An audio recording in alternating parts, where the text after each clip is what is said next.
அன்பர்களே, ஞானவழி என்னும் கருத்தமர்வில் மீண்டும் உங்களை சந்திப்பதிலே எனக்கு மிக்க மகிழ்ச்சி. இன்று உலகம் பூராக அன்னையர் தினமாக கொண்டாடப்படுகின்றது. ஒரு குடும்பம் அல்லது தனிநபரின் தாய்மை, தாய்வழி பிணைப்புகள் மற்றும் சமூகத்தில் தாய்மார்களின் தாக்கம் ஆகியவற்றை பெருமைப்படுத்துகின்ற ஒரு நாளாகும். இந்த நாளை எல்லோரும் தவறவிடாமல் தமக்குரிய தாய்மார்களுக்கு அவர்கள் செய்திகளை அனுப்புவதும், சந்திப்பதும், வாழ்த்துவதும், அவர்களுக்கான அன்பளிப்புகளை கொடுப்பதும், அவர்களை மகிழ்விப்பதும், அவர்களுடைய பெருமையை பறைசாற்றுவதும், அவர்களோடு சேர்ந்து உறவாடி உணவருந்தி அவர்களை மகிழ்விப்பது, இப்படி போன்ற ஏராளமான விதங்களிலே உலகத்திலே எல்லா நாடுகளிலும் இதற்கு ஒரு முக்கியத்துவம் கொடுத்து கொண்டாடப்படுகின்ற ஒரு அழகான விழாவாகும். எல்லாரும் தங்களுடைய தாய் மீது அளவு கடந்த அன்பும் நன்றியுணர்வும் அவர்களை பற்றிய பெருமையும் அவர்கள் கொள்வார்கள். ஏனென்றால் மனிதன் இந்த உலகத்திலே பிறப்பதற்கும் இந்த உலகத்திலே அவன் உருவாகுவதற்கும் ஒரு மனிதனாக, சான்றோராக, சிறந்தவராக, அன்பும் பாசமும் பெற்றவராக முழுமையான ஒரு வளர்ச்சி பாதையிலே செல்லுவதற்கு ஒரு தாயினுடைய கரம், உருவாக்கம், இதயம் அவசியமாக இருக்கின்றது என்பதை எவருமே மறுக்க மாட்டார்கள். ஆனால் ஒரு சிலர் தங்களுடைய சிறிய வயதிலேயே துரதிர்ஷ்ட விதமாக ஈண்டெடுத்த தாயை இழந்து விடலாம், அல்லது அவர்களுடைய எதிர்பார்ப்புக்கு அமைய இந்த தாய் அமையாமல் இருக்கலாம், அல்லது இந்த அவர்களுடைய தாயிலே இருந்து அவர்கள் பிரிக்கப்பட்டு அவர்கள் தனிமையிலே அல்லது அனாதைகளாக அல்லது பெற்றோரை இழந்த ஒரு நிலையிலே, உறவை பலப்படுத்த முடியாத நிலையிலே ஒரு பிரிவில் வாடியிருக்கலாம். ஆனால் இந்த உலகத்தினுடைய நியதி என்பது, இறைவனுடைய படைப்பினுடைய ஒரு நியதி என்பது, ஒரு தாயினுடைய இதயத்தினால் தான் ஒவ்வொரு குழந்தையும் தன்னுடைய பிறப்பிலே இருந்து அல்லது கருவாக உருவாகுகின்ற அந்த கணத்திலே இருந்து அது தாயினுடைய பாசத்திலே உருவாக்கம் பெறுகின்றது.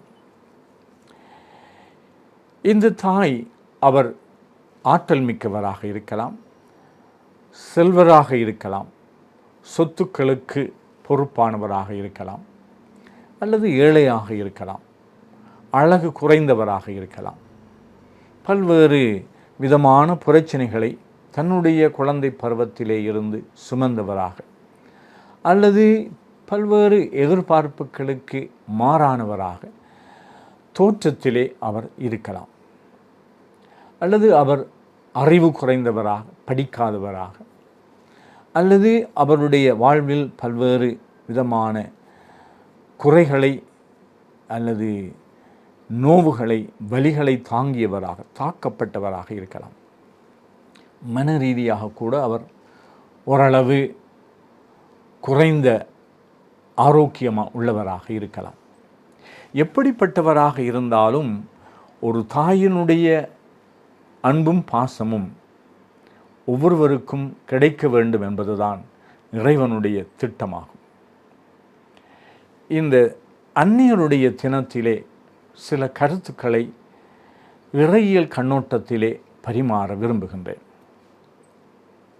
இறைவனுக்கு ஒரு தாய் வேண்டும் என்று சொல்லி மரியாள் என்கின்ற ஒரு கன்னிப் பெண்ணை இறைவன் தெரிவு செய்து, அந்த இறைவனே அவரை உருவாக்குவது போலவும், அந்த இறைவனுடைய அழைப்புக்கு அவர் தகுந்த முறையிலே பதிலளித்து தன்னுடைய ஒரே மகன் இயேசுவை அவருடைய கருவாக உருவாகுகின்ற கணத்தில் இருந்து மிக அழகுற சவால்கள் மத்தியிலே, பல்வேறு விதமான ஏற்றத்தாழ்வுகள் மத்தியிலே அவரை ஒரு சிறந்த தலைவராக, கடவுளாக, தெய்வமாக அவரை வளர்த்து உருவாக்கி அவரை இந்த உலகத்தினுடைய மீட்புக்காக காணிக்கை செய்கின்ற ஒரு தியாகம், அன்பு, தாராள மனம், இறை நம்பிக்கை கொண்ட ஒரு தாயாக அவர் மலர்ந்தார்.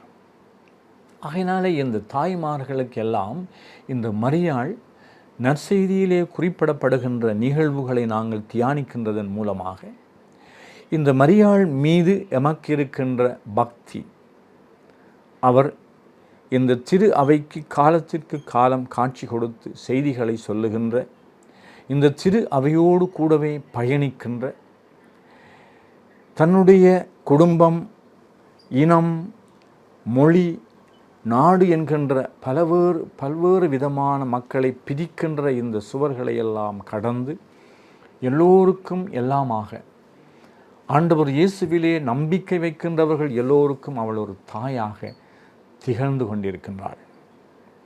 இந்த தாய் பல தாய்மார்களுக்கு ஒரு முன்னுதாரணமாக, எடுத்துக்காட்டாக இருக்கலாம். இந்த தாய் பலருக்கு ஒரு சவால் கொடுக்கின்ற தாயாக இருக்கலாம். இந்த தாய் பல தாய்மார்களை தாங்குகின்ற ஒரு தாயாக, ஒரு சுமை தாங்கியாக இருக்கலாம். இந்த தாய் மீது கொண்டிருக்கின்ற பக்தியும் பாசமும் அவர்களுடைய வாழ்விலே அவர்கள் ஏராளமான புதுமைகளை, அவர்கள் அற்புதங்களை, தங்களுடைய ஆற்றல்களுக்கு மேலாக அவர்கள் செயல்படுகின்ற வெற்றிகளை எல்லாம் அவர்கள் சந்திக்கக்கூடிய ஆற்றல்களையும் இந்த மரியன்னையினுடைய பிரசன்னத்தின் பரிந்துரைகளூடாக பெற்றுக்கொள்ளலாம்.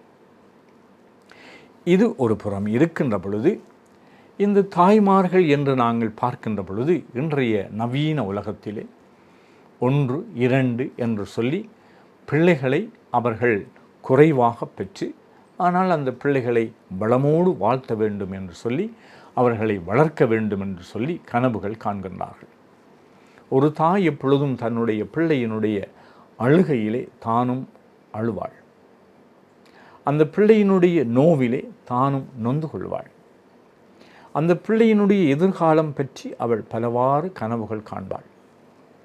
அந்த பிள்ளையினுடைய துன்பத்திலே தானும் பங்கு கொண்டு அந்த துன்பத்திலே இருந்து அவர்களுக்கு விடுதலை கொடுக்க வேண்டும் என்று தன்னை முழுமையாக தியாகம் செய்வாள். அந்த பிள்ளையினுடைய அறிவு, ஞானம், ஆளுமை வளர்ச்சியிலே தன்னுடைய பங்களிப்பை, ஆலோசனையை, வழிகாட்டுதலை, முன்மாதிரியை அவர்களுக்கு பக்கபலமாக இருந்து தட்டி கொடுத்து, அவர்களுக்கு ஆறுதல் கொடுத்து அவர்களை உருவாக்க வேண்டும் என்று தன்னுடைய நேரத்தையும், தன்னுடைய கவனத்தையும், தன்னுடைய அக்கறையையும் நிறைவாக தாராள சிந்தையோடு கொடுப்பாள். இந்த தாய் பற்றி நாங்கள் தாய்மை பற்றி பேசுகின்ற பொழுது, ஒவ்வொரு தாயும் இந்த உலகத்திலே இருக்க வேண்டும் என்று சொல்லி கடவுள் தன்னுடைய பிரசன்னத்தினுடைய ஒரு வெளிப்பாடாக, தன்னுடைய பாசத்தினுடைய ஒரு வெளிப்பாடாக, தன்னுடைய கருணையினுடைய ஒரு வெளிப்பாடாக ஒவ்வொரு தாயையும் அழைக்கின்றார். தாய்மை என்பது ஒரு அழைப்பு ஆகும். எல்லோரும் இந்த மரியன்னையைப் போல முழுமையாக ஆகட்டும் என்று தன்னை அர்ப்பணம் செய்ய முடியாது. சந்தேகங்கள், வாழ்க்கையை புரிந்து கொள்ள முடியாமல் இருக்கின்ற புதிர்கள், வாழ்க்கையை எதிர்கொள்ள முடியாமல் சக்தியை இழந்த மனமுடைவுகள் மத்தியிலே இந்த தாய்மையை தொடர்ந்தும் அதற்கான வலிமையை கொடுத்து, அதற்கான அர்த்தத்தை கொடுத்து, இந்த தாய்க்குரிய பெருமையை சேர்க்கக்கூடிய தாய்மார்கள் எல்லோரும் நிறைவாக இருக்கின்றார்கள் என்பது அல்ல. ஆனால் ஒவ்வொரு தாயும் கனவுகள் காண்பது தான் ஒரு சிறந்த தாயாக இருக்க வேண்டும் என்பதற்காக.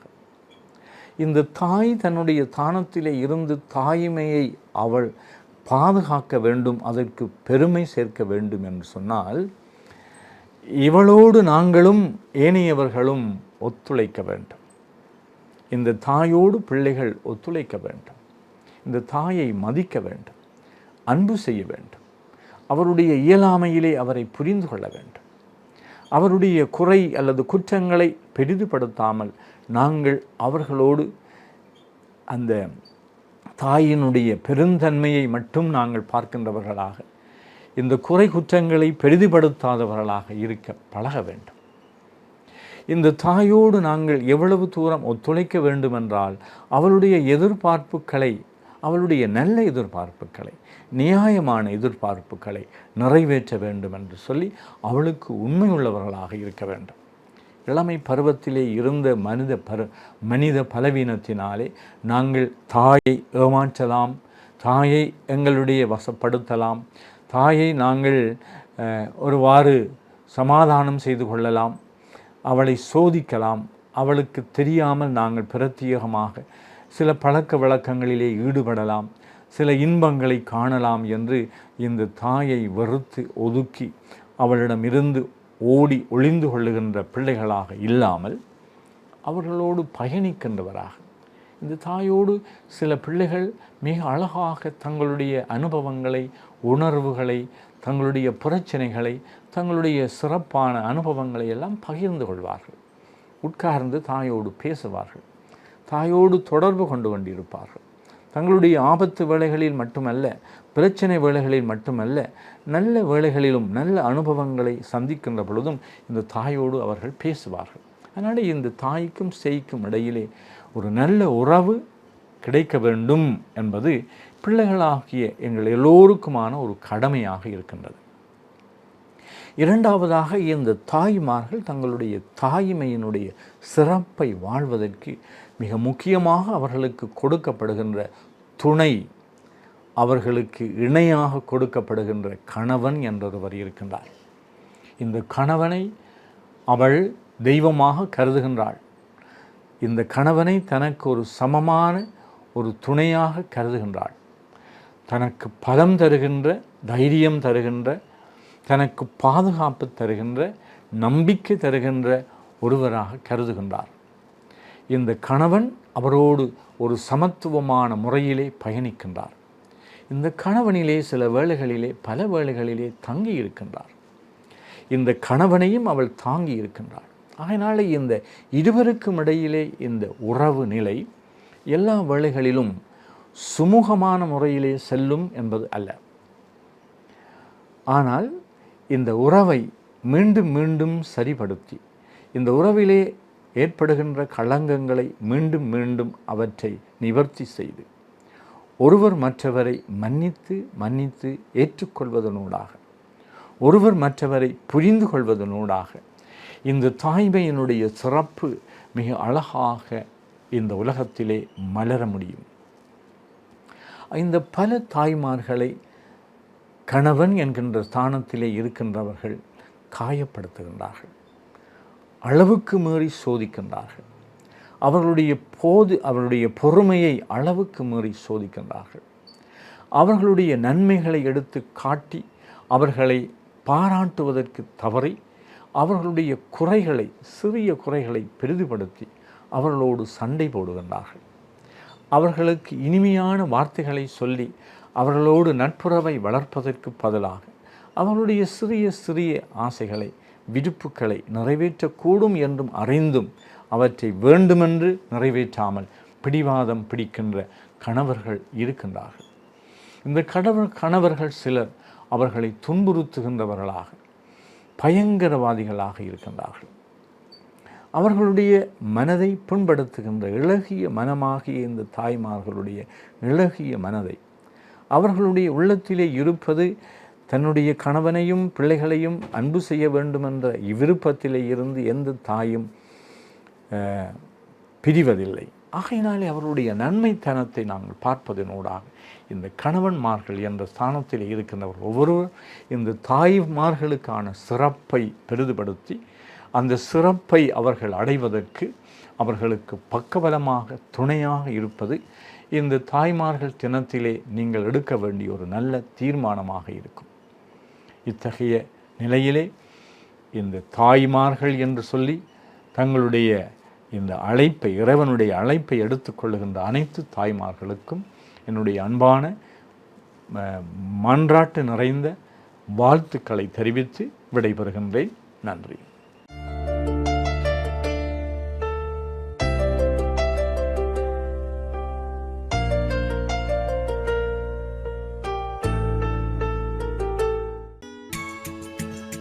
ஹோலி மேடையில் புத்தம்புது நிகழ்ச்சிகளை உடனுக்குடன் பார்த்து மகிழ எமது ஃபேஸ்புக் மற்றும் யூடியூப் பக்கத்தை லைக் செய்யுங்கள்.